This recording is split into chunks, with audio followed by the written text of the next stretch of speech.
chat readers. I'm starting our recipe segment with a recipe that Doug and I really like a lot. It's Weight Watchers potato soup, and it's really easy, and I actually think it's better than most regular potato soups, like the ones that are full of fat. So we've already got some of the stuff started, and really, please pardon my messy kitchen. Doug just made pizza for the kids, and we do it from scratch, literally. But so far, what I've done for the potato soup is I am sauteing some onions. It calls for 1/2, and I will type all this in the entry below, so, you know, if you don't catch this, don't worry about it. Anyway, it calls for 1/2 an onion for the recipe, and Doug hates onions. So we're actually making a double batch, which would be a whole onion, but we're still only using 1/2 an onion because Doug just doesn't care for them.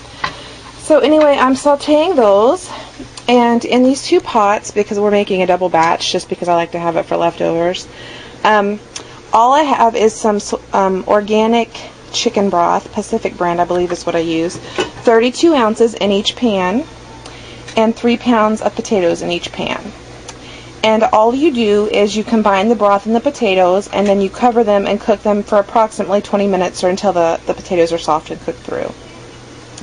And then once the onions are finished sauteing, I will add 1/2 to one pot and 1/2 to the other. So we're using about 1/4 of an onion for each pot. So that's what I've done so far, and when I do more, I'll record more. Hey guys, okay, so I have some turkey bacon here. I believe it's Butterball brand. It's 4 slices per pot, so if you're just making a normal recipe, then you'll just put in 4 slices.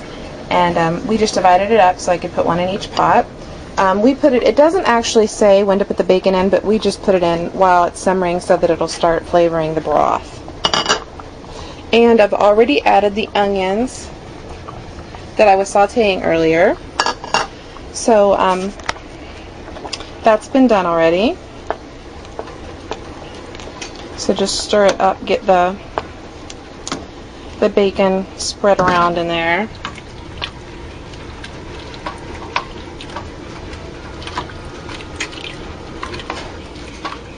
This back one isn't cooking nearly as fast because I have a small burner back there. Okay, so I'm just going to let it simmer some more, and I'll be taping again shortly. Cornbread, do you want cornbread? It's fine.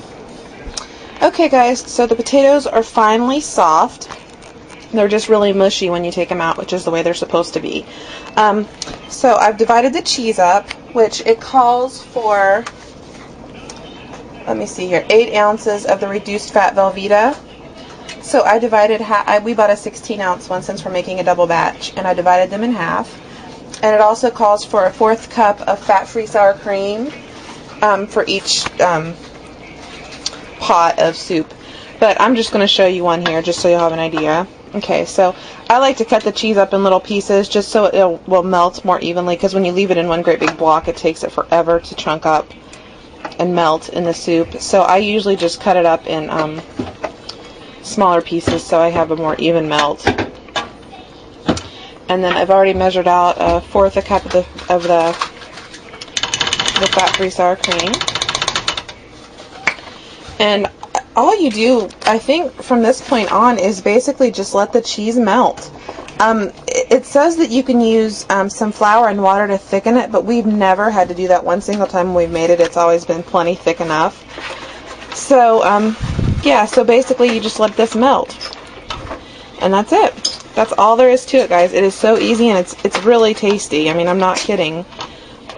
My husband, who's relatively picky eater, he really even likes this soup. So you can see it's already like thickening up and looking more like potato soup. So that's it. I'll take a picture of the final result in our bowls when we're done, and I'll post that on this entry as well. And we're making some corn muffins to go along with it, so it should be a really nice dinner. And it's a really gray, yucky day here in West Virginia, so this will be perfect for our tummies. So if you guys make this, let me know, and let me know how you like it too. Okay, thanks. Hi guys. Just one last thing about the soup that I forgot to mention. While it's simmering for the 20 plus minutes. Usually it takes longer than 20 minutes for us. But while it's simmering, I usually leave it on medium heat. But once you add the cheese and the sour cream, it will scorch if you leave it too high. So I usually turn it to low for that part of the simmer. And you need to keep a close eye on it and stir it pretty often too. So yeah. So we're going to be eating soon, and I'm really hungry, and so is Doug. So I'm going to go now. Bye.